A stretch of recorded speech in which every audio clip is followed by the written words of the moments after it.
Les Juifs croient-ils en Dieu comme le Père de la création?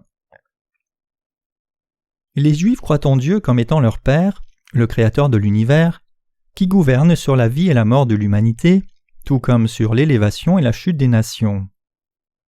Dans l'Ancien Testament, le nom de Dieu c'est Elohim ou Yahweh. Mais dans le Nouveau Testament, c'est Jésus-Christ qui est appelé Dieu. Jésus lui-même a appelé Dieu Dieu le Père, Jean 6, verset 27, Notre Père qui es aux cieux, Matthieu 6, verset 9, le Père Saint, Jean 17, verset 11, et Mon Père, Jean 20, verset 17, enseignant ses disciples à plusieurs reprises pour qu'ils gardent son enseignement dans leur cœur. Dans le christianisme, nous devenons de véritables croyants par la rencontre et la foi en Jésus-Christ, Dieu son Père, et Dieu le Saint-Esprit révélé dans l'évangile de l'eau et de l'Esprit. Les chrétiens doivent connaître exactement qui est ce Dieu en qui ils croient. Les chrétiens croient en Dieu comme Père de toute l'humanité. Les chrétiens croient au Dieu trinitaire comme étant l'auteur fondamental de l'humanité. En d'autres termes, ils croient que Dieu est à la fois la source et le protecteur de la vie. Dieu créa l'humanité et désormais il sauve et prend soin des saints à travers son Église.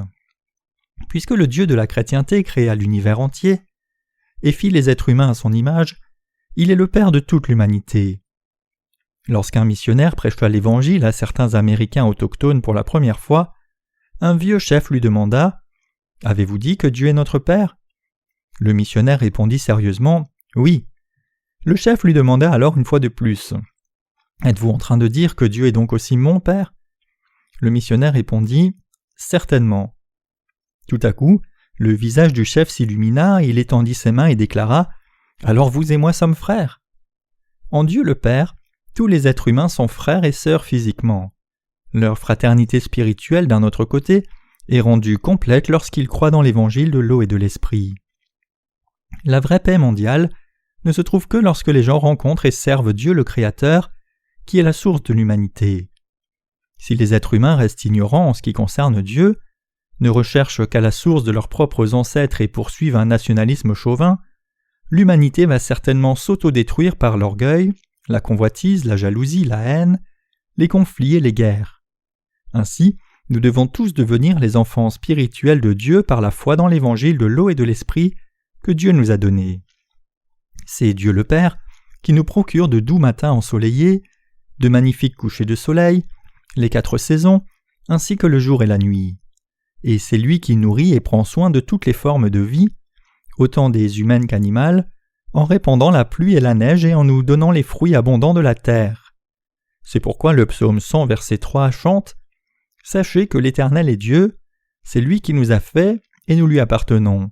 Nous sommes son peuple et le troupeau de son pâturage. » Parce que Dieu connaît comment nos corps fonctionnent, il nous nourrit des produits appropriés pour chacune des 4 saisons. Par exemple, parce que nous transpirons beaucoup à cause de la chaleur de l'été, Dieu nous donne des fruits frais et juteux comme des pêches, des melons, des tomates, des raisins et autres. Nous ne pouvons qu'être particulièrement impressionnés par l'extraordinaire travail interne de nos propres corps. Il est maintenant bien connu que la vie de l'être humain se trouve dans son sang, mais cela était déjà écrit dans les Écritures il y a plus de 3500 ans, Lévitique 17, verset 11. Ce sang circule en faisant plus de 675 km en une seule journée. Si nous avions à marcher toute distance de plus de 40 km en une journée sans nous reposer, nous serions tous épuisés en peu de temps. Pourtant, notre cœur fait circuler le sang sur plus de 675 km en une seule journée, sans aucun repos, et cela 365 jours par année. Nous éteignons la lumière quand nous allons nous coucher, mais notre cœur ne s'éteint jamais. Qui alors permet au cœur de pomper ? C'est le Père de la vie qui œuvre dans les profondeurs des mystères de la vie que nous ne connaissons pas. L'air que les êtres humains respirent, l'eau qu'ils boivent et la nourriture qu'ils mangent sont tous clairement donnés par Dieu. C'est pourquoi Jacob, un homme de foi, a dit « Le Dieu qui m'a conduit, autre traduction nourri, depuis que j'existe et jusqu'à ce jour » Genèse 48, verset 15. De plus, au peuple ingrat d'Israël, Ésaïe dit « Cieux, écoutez et terre, prêtez l'oreille, car l'Éternel parle. J'ai nourri et élevé des enfants, mais ils se sont révoltés contre moi.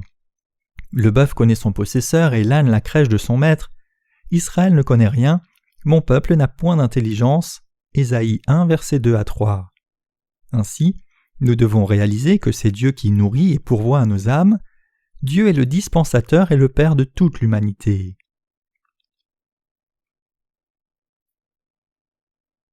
Nous devons reconnaître Dieu comme celui qui nous a sauvés des péchés du monde. L'amour de Dieu qui nous a sauvés de nos péchés est illimité et éternel. Mais l'histoire de l'humanité change, et les religions changent aussi un nombre incalculable de fois. Mais l'amour de Dieu ne change jamais, étant le même hier, aujourd'hui et demain. L'amour charnel des gens ne dure pas éternellement. Bouleversés émotionnellement, nous pensons alors qu'il s'agit d'amour, mais cela change rapidement. Les émotions changent constamment. L'amour charnel des êtres humains est toujours égoïste et égocentrique. Mais l'amour véritable de Dieu est absolu, sacrificiel et éternel. C'est pourquoi la Bible nous dit que Dieu aima tellement le monde qu'il a envoyé son Fils unique. C'est ainsi qu'il nous a sauvés des péchés du monde. Aussi, Romains 5, verset 8 dit « Mais Dieu prouve son amour envers nous, en ce que, lorsque nous étions encore pécheurs, Christ est mort pour nous. » Jean 3, 16 dit « Car Dieu a tant aimé le monde qu'il a donné son Fils unique, afin que quiconque croit en lui ne périsse pas mais qu'il ait la vie éternelle. » Et 1 Jean 4, verset 10 dit « Cet amour consiste non point en ce que nous avons aimé Dieu, mais en ce qu'il nous a aimés et qu'il a envoyé son Fils comme victime expiatoire pour nos péchés. » Nous devons croire en Dieu, mais nous devons aussi être sauvés de tous nos péchés et recevoir la vie éternelle en croyant dans l'évangile de l'eau et de l'esprit. Dieu entend nos prières. La relation paternelle entre un père et son enfant est une relation liée par la chair et le sang. De manière semblable, ceux qui croient en Dieu deviennent ses enfants en croyant au baptême de Jésus-Christ et dans son sang, comme étant l'évangile de la rémission du péché. C'est ainsi qu'ils peuvent vivre ensemble dans une même maison. Pendant que nous sommes sur cette terre, seule l'Église de Dieu est la maison des saints, et lorsque nous laisserons ce monde derrière nous, notre maison sera le royaume éternel des cieux. La bénédiction de pouvoir appeler Dieu notre propre Père et le fait d'être sauvé de tous nos péchés deviennent possibles uniquement par la foi qui croit dans l'évangile de l'eau et de l'esprit. Romains 8, verset 15 nous dit ainsi « Et vous n'avez point reçu un esprit de servitude pour être encore dans la crainte, mais vous avez reçu un esprit d'adoption par lequel nous crions « Abba, Père ». C'est un fait merveilleux et absolument vrai.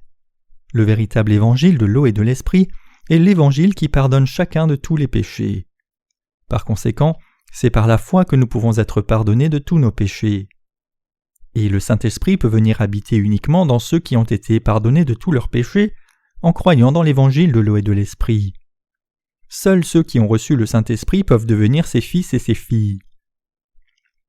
Par leur foi dans le Seigneur, ils peuvent tous recevoir tout ce qu'ils demandent à Dieu au nom de Jésus-Christ.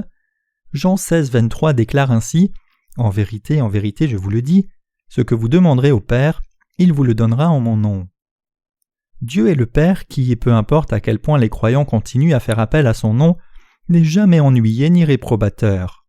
Jacques 1, verset 5. Nous devons croire en Dieu comme celui qui nous donne notre héritage. Ceux qui croient dans l'évangile de l'eau et de l'esprit donné par le Seigneur sont devenus ses fils et filles d'adoption. Comme Romains 8,15 le déclare, « Vous n'avez point reçu un esprit de servitude pour être encore dans la crainte, mais vous avez reçu un esprit d'adoption par lequel nous crions « Abba, Père ».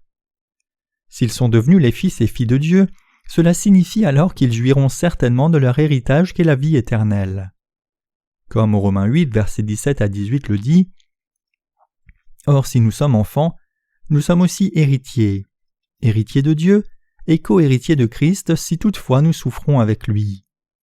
J'estime que les souffrances du temps présent ne sauraient être comparées à la gloire à venir qui sera révélée pour nous. » Ici le mot « héritier » qui est écrit 3 fois avec une emphase, désigne ceux qui succéderont à Dieu, c'est-à-dire ses propres héritiers.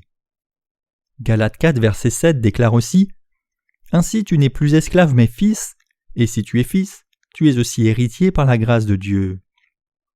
Les mots co-héritiers de Christ nous disent que nous sommes ceux qui hériteront de tout ce que le Dieu du christianisme possède.